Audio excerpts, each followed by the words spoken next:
Googled benefits of coconut oil, you have probably gone to the website of today's guest, Dr. Josh Axe, Dr.Axe.com. Axe, who started his Nashville-based functional medical center in 2008, has cultivated that site to reach over 12 million monthly visitors. In 2015 and 2016, his company, Axe Wellness, ranked 12th in the health industry and came in at number 130 nationwide on the Inc. 5,000 fastest growing list. He has reached millions more through his multiple best-selling books, online health courses, and corporate wellness programs for entities like Nissan and Whole Foods. He's also seen regularly speaking at conferences and festivals such as South by Southwest, and is a regular contributor to the Dr. Oz Show. If all of that wasn't enough, he co-founded Burst Fit with his wife, Dr. Kelsey Axe, and founded Ancient Nutrition, Ancient Apothecary, and Dr. Axe Supplements with his partner and CEO, Jordan Rubin. I was excited to get to talk with him recently in Nashville, Tennessee, about how he grew his operations so successfully in under a decade. If you want to become the go-to expert in your field and build multiple revenue streams around your expertise, you will love this interview with Dr. Josh Axe. Thank you for joining me for another episode of The Pursuit. I'm Kelsey Humphreys here with Dr. Josh Axe. So cool to be in your studio. You guys can't see it, but watch behind the scenes. It's really awesome in here, and your whole operation, Axe HQ out there, is super cool. Thanks for letting us come chat with you today. Yeah, thanks for having me, Kelsey. Excited to do this. Okay, so for any of you who don't know, one, I'm going to tell you probably need to start researching healthy stuff more. Okay, guilty. And as I started researching more health, natural remedies, he showed up everywhere in all my news feeds. And I was like, who is this guy? I have to know more about him.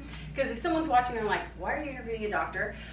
He has grown a massive personal brand, you guys. Your Facebook page is almost to 2 million followers. Your website gets 10 million hits a month. Is that right? Yeah. I mean, crazy. You're speaking everywhere. You have a podcast. Your YouTube channel's almost to 1 million subscribers. So I just think it's fascinating. So I want to kind of go back to the beginning on why you got interested in natural medicine and your whole journey. And that was with your mom's cancer story, right? Yeah. For me, really one of the things that still today I would say fuels and drives me is going back 20 plus years when my mom was diagnosed with breast cancer. And for my family, we were really fit and active. My mom was my gym teacher at school, a swim instructor, but diagnosed with cancer at 40, and she went through what I would call just the conventional medical model, went and had a mastectomy, went through rounds and rounds of chemotherapy, and I just saw what it did to her body, seeing her hair fall out, seeing her throwing up, just seeing her looking like she aged 20 years in a few weeks, and just saying as a kid, there's got to be a better way. I don't want to see anyone have to go through that again. And I remember my mom was diagnosed as being cancer-free and healthy.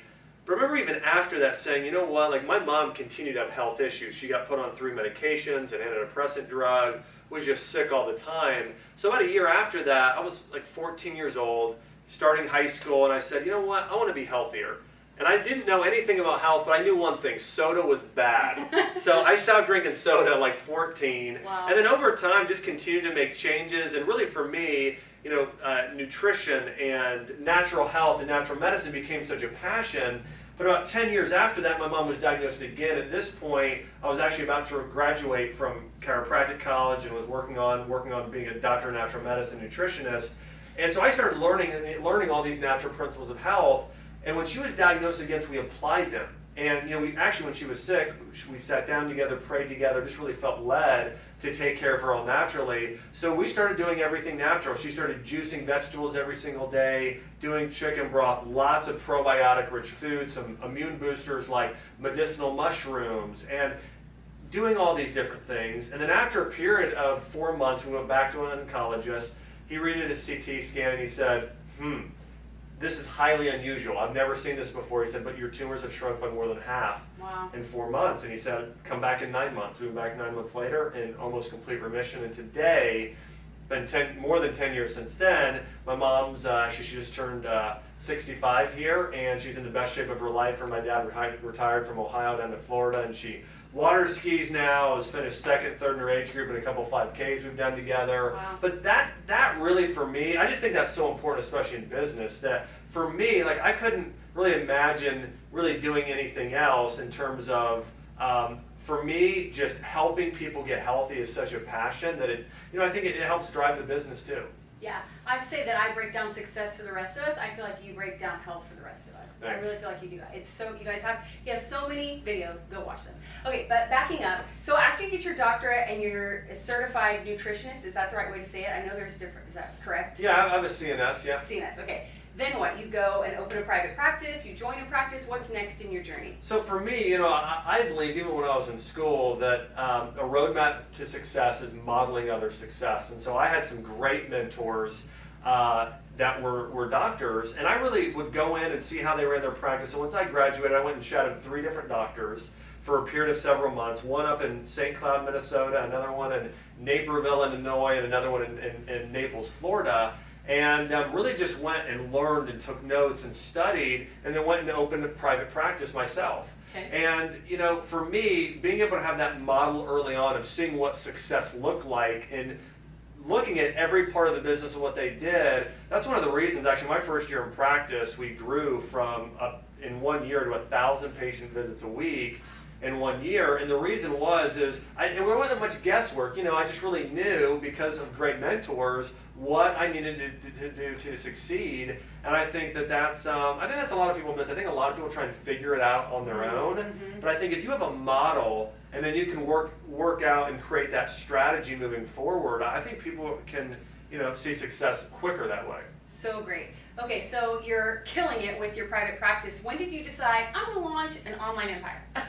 It's funny, even before I got into practice, I had seen a guy, his name was Dr. Joe Mercola, and I saw him, and he was doing a health newsletter and had some great web content, and I thought, you know what, I think I might want to do something like that one day, and so I had seen that before and thought maybe at some point, but then the end of my first year in practice, I had a patient come up to me and he said, hey, Dr.Axe, is there any way you could post this online? Because I would write a newsletter. So I'd type out a newsletter and print it out and hand it out to my patients every single week.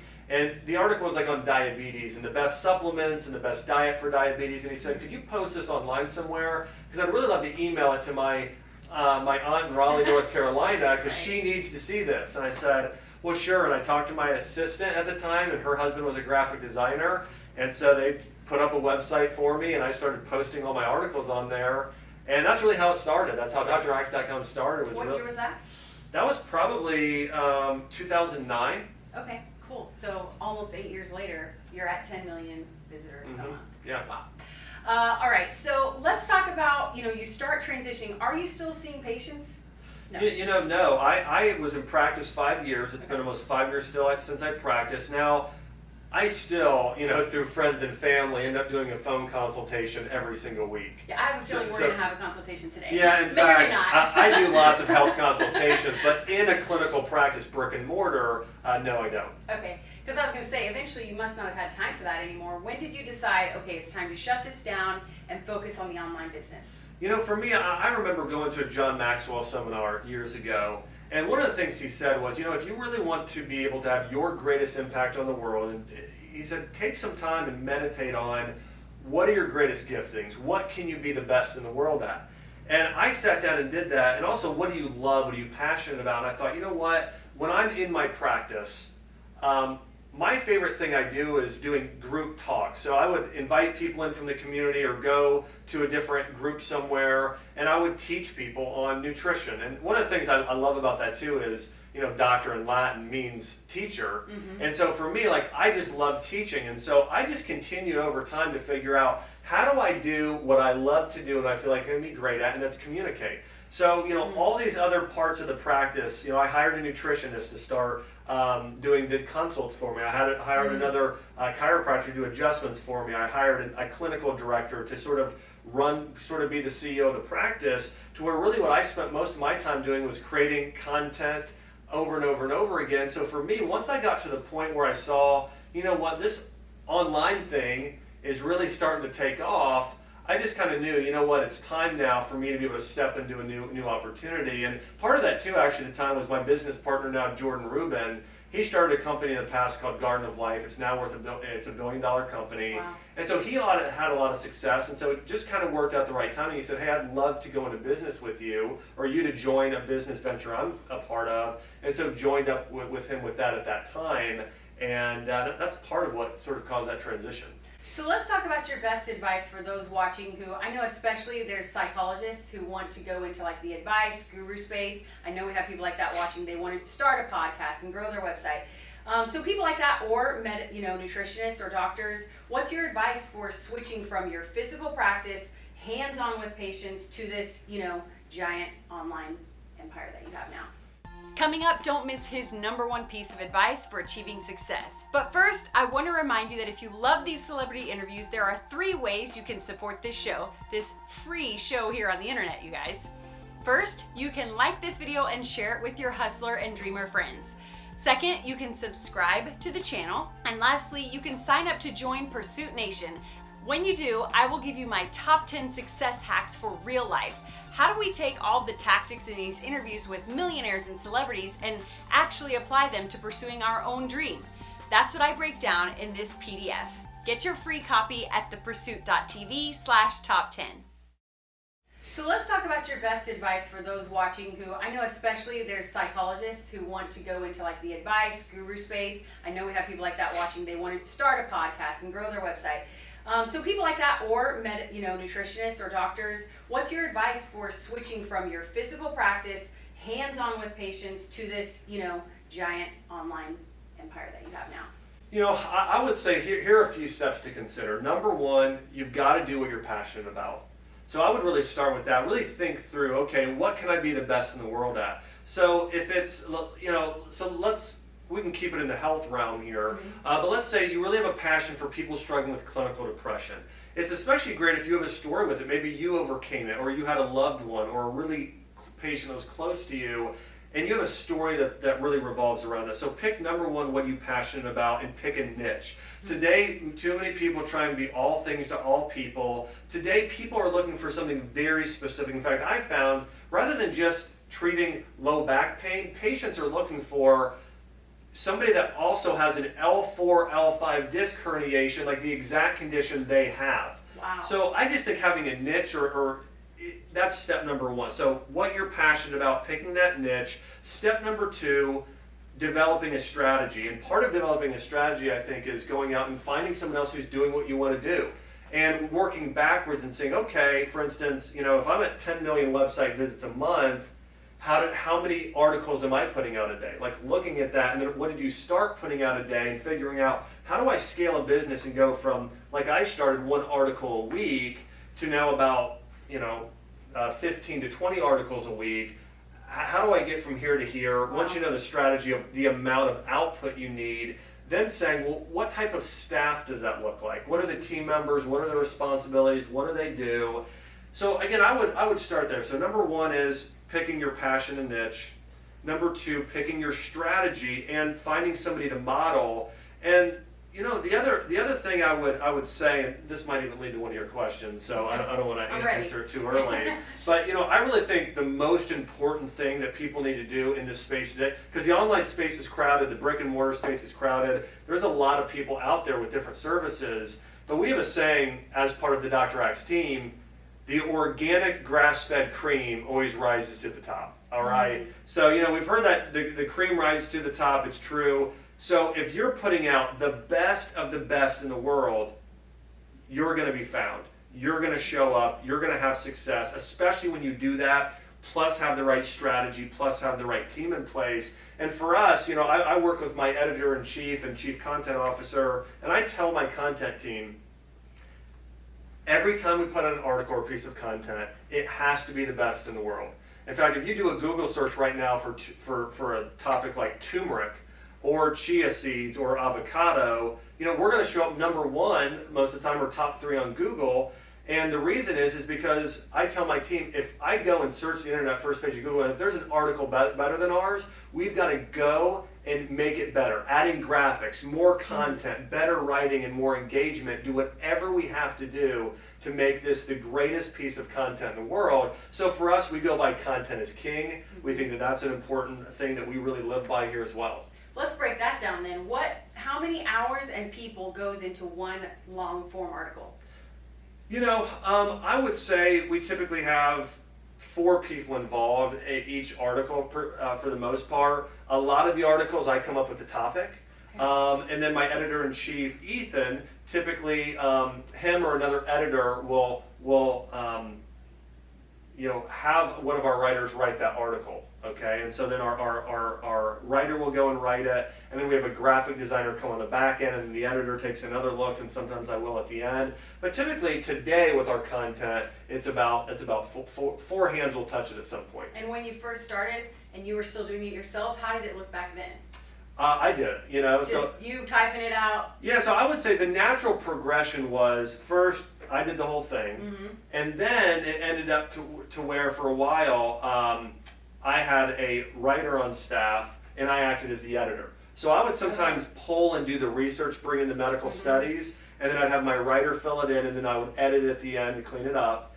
And that's the way we did it for a long time. But really to scale the business, I had to get to the point where really I was just coming up with just that very first part of the content and last approval, and that's essentially how we work today. Let's talk a little bit about also scaling a kind of the, you start with patients, you're a doctor, you have patients one-on-one, you're really talking with them. Now, talking about grassroots, you have a fan base that really engages. They're opening your emails, they're commenting on your live streams, everyone's tuning in to watch. How do you foster that? You're removed. I'm assuming you even have social media team members, right, that handle some of that. So how do you foster that kind of like raving community? Here's how I personally do it. It's not necessarily something that's premeditated, but I used to tell my patients this, and I really believe this is how we should communicate and treat people. But I would tell my patients for years when they would come in, I would say, you know what? I'm going to take care of you like I would my own family, like you were my mom here. Because one of the things I see today in the health space is that, a lot of people go to their doctors today, and their doctors say, here's a pill, I'll see you next year, or for your next checkup. And that's it. I had one patient come in and she said, Dr. Axe, I went to, before you, was at a general practitioner, and he told me I need to reduce stress. And I said, it's great advice. What did he tell you to do? Well, he didn't. He just told me I need to reduce stress.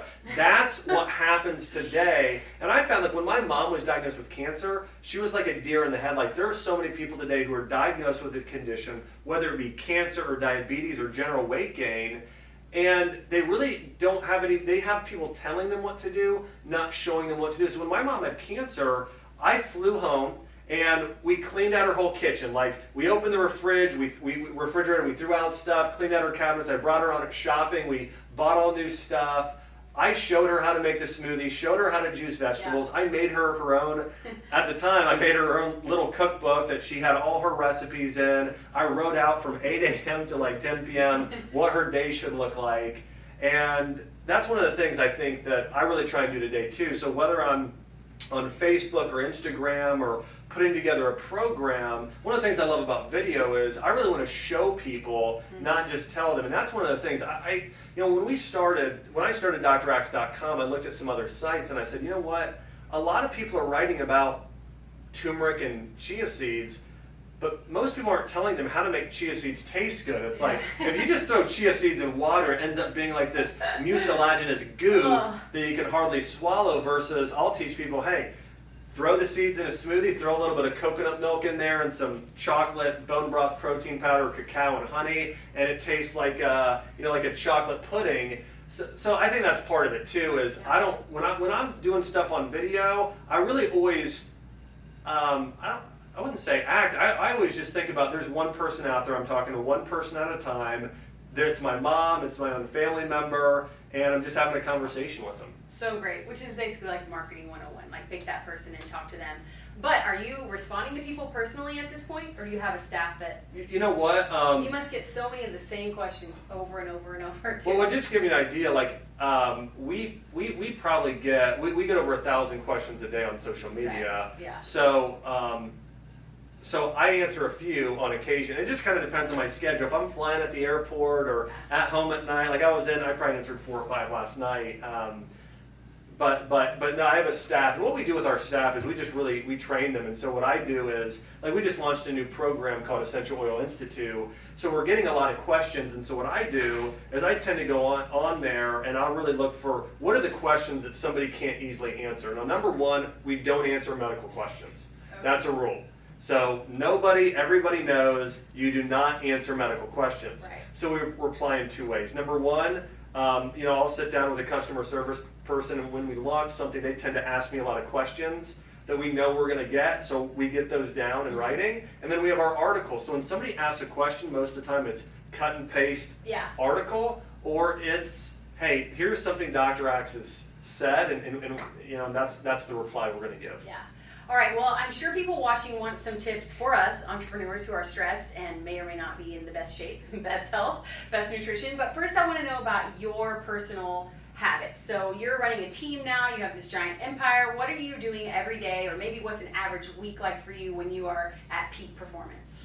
Everybody works differently than each other. And so, for instance, the co-founder here and business partner, Jordan Rubin, he's what I would call more day-to-day in how he handles operations. So let me talk about him and then me to help people. Like, when I do something, I sort of get engrossed and consumed with it, and then I don't even realize if there's like fires or anything else going on. Yeah. So like when I have a project, I'll like work on it for 2 or 3 weeks straight, just get totally involved and ingrained in it, and then kind of like, get up from it and then move on to the next thing. Jordan's very good with day-to-day, but my weeks, I would say, in general, they look like this. I typically wake up in the morning, and every morning I do something called a spiritual triathlon. So I wake up, I spend my first 5 minutes every morning just getting grateful, or even singing, like a praise and worship song. So I do that first 5 minutes. The next 5 minutes, I'll typically read something. So I'll open my Bible or a personal growth book or something and read something. And then I'll spend the next 5 minutes either praying or meditating on that. And that's at 15 minutes, really, every morning. And then what I do is I will eat breakfast. Typically, it's a bone broth smoothie. So we have a brand with Ancient Nutrition bone broth protein powder. And I'll throw some other superfoods in there, drink that, and then I'll go do a workout. And then what I'll tend to do is I typically come in the office 2 to 3 days a week. And so if it's an office day, I'll come in. I typically will record from about 10 a.m. to noon. And then I'll take some time with lunch and maybe eat with a coworker, and then maybe do meetings for like an hour or so, and then head home. And then typically I'll answer emails in the afternoon and maybe do some phone calls. And then my wife and I will maybe go for a walk with our dogs or something like that, and then eat dinner. And then that's kind of my day. She's a doctor as well. Right? Yeah, she's a doctor. She's also she really specializes more in fitness. She's a CS trainer as well. So she used to do a lot of CrossFit. She does a lot of functional fitness and training, and she's part of our fitness brand. She led some of our Burst Fit fitness DVDs. So it's always great having for me, like we love working out together, have a lot of the same passion. We're both big foodies, and so is there a lot of work-life balance happening?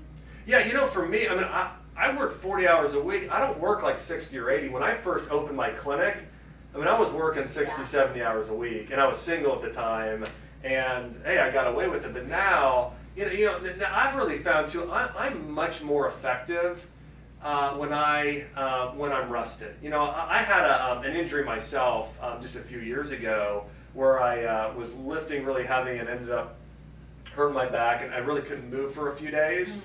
And good thing I know what I know, so like I'm much better now. But at the time, I remember laying there and just kind of thinking too, like I'm doing too much. And what was crazy is, like, I remember those few weeks and even over the next year when I backed off the business, it grew more. We actually quadrupled our business. We hit the Inc. 500 list that year. Wow. And it was probably the year I did the least amount of work. And what happened was I kind of went back to, a lot of us know this with that 4-hour work week, but I really had to evaluate what do I spend my time doing? And I'm doing a lot of things that I shouldn't be doing. Yeah. And so, essentially someone asked me this. I spoke in Clearwater this past weekend, and I had a doc come up and say, hey, what did you spend your time doing? Because I was telling the story, and he said, you know what? I said, rather than me doing things, I just told other people to do things. Mm-hmm. So I would get on the phone with my company president and my editor-in-chief, like every day, and talk to them for 30 minutes and say, how's this going? And it was more acting like a general, guiding, not out there in the battlefield, like fighting everything. It was acting as a general. And by doing that, it just did huge things for the business. Awesome. Okay, last couple questions, and then we'll get to your health tips for us. First, you mentioned your business partner a few times, and I just think people will probably wonder, well, like, how does that work? You know, how do you share things? Are you meeting every day? Do you meet once a week? So what's that relationship like? Sure. You know, I think, and I'll warn people with this, most of the time, business partnerships don't work out long term. And the reason being is they don't have the right expectations up front.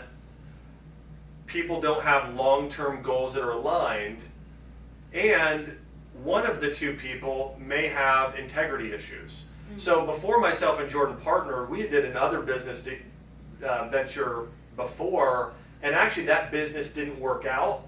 But I know after launching a business and that business not working out, the fact that we still respected each other, we were close, that was almost what solidified this next business we're doing together, which is growing faster than we ever thought possible. In fact, it's growing much faster than his former billion-dollar company ever did, which is pretty amazing. But but I would say this, you know, for us, the thing I love about Jordan is we're mutually submissive. I believe that's important in a marriage. I mean, if my wife feels strongly about something, I can be submissive to her.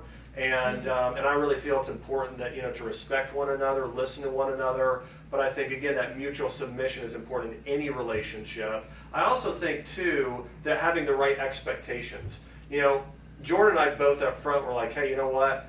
We like to vacation. We like to take time off.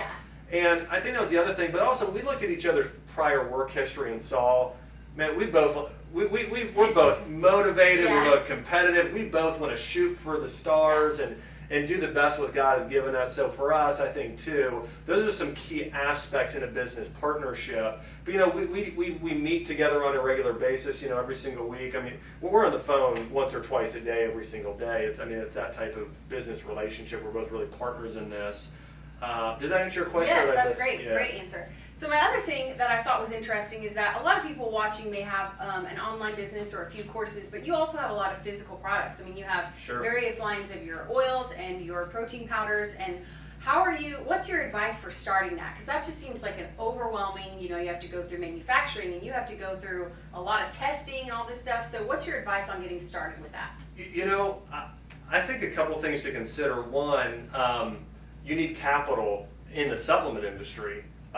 Because I think a lot of times people think, oh, well, you know, they figure out kind of the numbers, what they can make, but one of our biggest obstacles is always inventory at this point. And so let's say, hey, you order 1,000 bottles, well, then you sell those. Well, your next order needs to be 2,000 or sometimes 5,000 to scale. So there are definitely some challenges there. One of the biggest benefits, though, for us in having programs as well with much lower overhead and no stocking fees is that generates cash for the business, which allows us to have more inventory to sell physical products. I really think that's actually been one of the secrets and keys to our business success is having the combination of these virtual products and programs as well as physical products out there. So the virtual actually really helps fuel and drive the product business. But I would say if somebody's looking at doing a consumable or a physical product, again, modeling, calling somebody or going to find out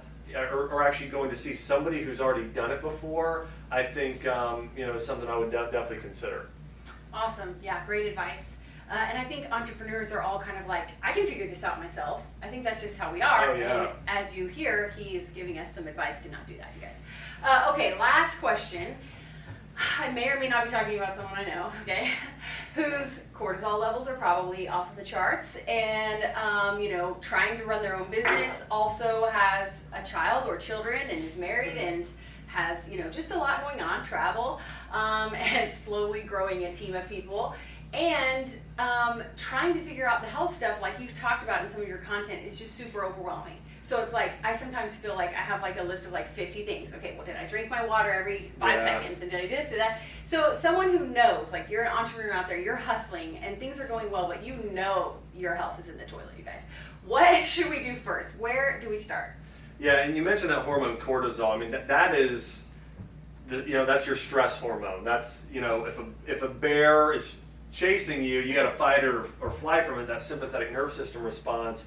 The issue when that gets high is it affects your insulin levels, which then can affect your thyroid hormone and your sleep hormone and melatonin, your human growth hormone, which is really what keeps you younger and more vibrant and stronger and healthier looking. So Cortisol is important. Yeah. So, but what I would say is this: is that I would break it down and just try and make it, simple for yourself. First off, exercise is great. You don't need to exercise an hour a day. You need to exercise an hour a week. 20 minutes, 3 days a week. Just getting active and moving, and even walking. Taking a 20-minute lunch break, 20-minute walking break at lunch, and walking right after work or first thing in the morning. Just getting out and walking, I think, is great. But again, just getting in, let's say 3 days for 20 minutes or something like that, is going to be great in terms of movement. The most important thing really comes down to your nutrition. And I think that the first thing I would do is try and find, your go-to quick and easy morning breakfast. I used to tell my patients this: listen, you don't have to be perfect, but I just want you to change breakfast. That's what I would have them start with. Because think about this: for most people, if they change breakfast, that's 33% of their diet. I mean, that's actually a pretty massive change. So I'd recommend making a superfood smoothie for breakfast every morning. Do bone broth protein powder. It's what I do every day. It's great for the gut, great for the immune system, for energy. So I do a scoop of that. I do some coconut milk or almond milk. And then I do a handful of fruit, maybe strawberries or blueberries or even banana. But I would do a smoothie like that for breakfast. And if people just did that alone, it would be huge. And then aside from that, just picking out favorite places to go for lunch. Whole Foods. Become a Whole Foods fanatic, doing the salad bar there on a regular basis. And then, hey, if you get breakfast right, if you get lunch right, dinner, ideally you do meat with a lot of vegetables, is sort of, more of the ideal thing there. And if you got a sweet tooth, get rid of the cupcakes and that type of thing and just do a little bit of dark chocolate. So most entrepreneurs are creatures of habit. Yeah. I think if they can sort of create those healthy habits and be intentional about where they're doing lunch, making sure they have certain things that are the only thing on hand for breakfast, I think it can make have great results. And in terms of supplements, bone broth powder is great for cortisol and adrenal. Ashwagandha is an herbal extract that's very good for the thyroid and adrenal glands. They're called adaptogens. Those can be good as well. Awesome. Well, you guys, if you change your breakfast, I want you to come leave a comment or go to his page and leave a comment and tell him thank you. And you can go to his YouTube channel and his website for tons of breakfast ideas. And we'll be right back after this with Fast Facts. There was so much great stuff in that interview, but here are my top 7 lessons for success for the rest of us from my chat with Dr. Axe. Number 1, hone in on your passions. Remember, he said he couldn't really imagine doing anything else, and his passion helped drive the business. So if you're not passionate about it, don't expect to build his empire as big or as fast as he did. Number 2, find a niche within your passion. Remember, he said how people aren't even just Googling back pain. Now they Google back pain down to the specific vertebrae that they're looking for. He and his team create detailed content answering those specific questions. So within the niche that you choose, within your passions, find a way to stand out with specific, detailed solutions to your customers' problems. Number 3, find your greatest strength within your passions. When he opened up his clinic, he began creating those monthly newsletters, and soon patients were asking for a way to email the newsletter to his family and friends, which began his website. And he realized that his strength was communicating about all that he had learned, so he found a way to focus on that and started hiring out all of his other duties. Number 4, find someone to model. Remember, he said that the success of his early business was that he went right after graduation and shadowed 3 different chiropractors in different markets. He says if you want to go further, faster, find someone successful to model after. Number 5, consider a strategic partner. Remember that Axe said a lot of people just try and figure everything out on their own, and you don't have to do that. And he credited a lot of his success to partnering up with one of his mentors, Jordan Rubin. So consider finding a strategic partner if you want to grow quicker. Number 6, decide on your strategy and work backwards.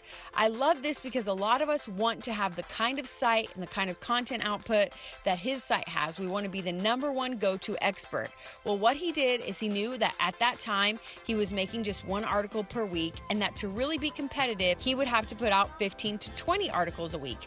So he sat and he asked, what does that look like? How many people would that take? So figure out what your strategy is and work backwards like he did. Number 7, be the absolute best at that strategy. You guys, if he Googles something within his arena and his website doesn't come up first, he goes to his team and he has them rework the articles. So if you want to grow as quickly as he did and build a large online empire, you really have to focus on quality and being the absolute best in your niche. Now I'd love to know, what was your favorite lesson from this interview? Leave a comment, and if you want to learn the juicy behind the scenes details like what was he like in person, how did I land this interview, see bloopers and more, go to thepursuit.tv/Dr.Axe. All right, we are back with Dr. Axe, and we're going to play Fast Facts. Are you ready? All right, let's do it. Okay, chocolate or vanilla? Chocolate. Scrabble or charades? Scrabble. Coffee or tea? Tea. Early bird or night owl? Early bird. Winter or summer? Summer. Wine or beer? Wine. Pancakes or waffles? Waffles. Guilty pleasure TV show? Oh man, anything where people can shoot like fire out of their eyes or have superhero stuff. I love the show Heroes, Marvel's Agents of S.H.I.E.L.D. There you go. What's the wallpaper on your cell phone? Myself and my dog. What is the last thing you remember Googling? Benefits of avocado oil. Most recent book you read? Gosh, I'm reading like 10 right now. I'm trying to remember them all. I think I'm reading The Circle Maker, Mark Patterson. Oh, I've heard great things about that book. Favorite book of all time? I love Lord of the Rings, so in terms of a novel, that's Yep. number one. And then Good to Great for a business book. Oh, yeah, that's also a good one. Last person that called or texted you? My buddy Dr. Isaac Jones. Okay, last vacation you took? Seaside, Florida, down in the Panhandle. Okay, hobby other than trail running or cooking? Paddleboarding. Oh, okay. Well, I guess that's not really a shocker. It's also like healthy. What is your favorite snack? I love hummus. Okay, if you were going to go crazy and forget all of your health rules and really indulge, what would you have? Oh, man. I mean, I like deep dish pizza. I'd probably go for it with that, That's yeah. good. Favorite cereal, if you have one?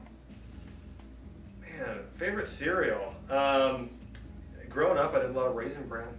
Wow, that is, as a child, that's just sad. That Yeah, makes me I sad. know, I'm sorry. Biggest pet peeve? Oh, man. I have to think about that. That's all right. What is your wife's biggest pet peeve that you do? Well, it's definitely not paying attention to her. Like, I'll be typing or writing or doing something, and she'll say, "Did you even hear me?" And I'll say, sometimes I'll say no, sometimes I'll say yes. If I can get away with it, it just depends. People always know the answer to the second one. Yeah. Maybe not sure of your own pet peeve, but you know what ticks off your yeah. spouse. Okay, and one word you're guilty of saying too often. All right. And your favorite music right now. What's your jam? Oh, man. Well, this week we were jamming to some Justin Bieber Despacito. So Nice. What's your Starbucks order? I've never ordered from Starbucks, or maybe one time I did green tea. My wife was a barista, so I know hers is a iced Americano. So I'm sorry. I don't How could you espresso have shot. never ordered from Starbucks and be an American citizen? You know, we actually go to this place in Nashville called Barista Parlor. They got Okay. a great espresso, so I typically do that. I guess I'll accept that answer. Okay, what were you doing right before this? I was filming YouTube videos. And what will you be doing right after this? I will be filming my last YouTube video. All right, well, thank you so much. This has been so great. I know people are going to get a lot of value out of it. So make sure you check out everything he offers at DrAxe.com. I'm Kelsey Humphreys here with Dr. Axe, and this has been The Pursuit.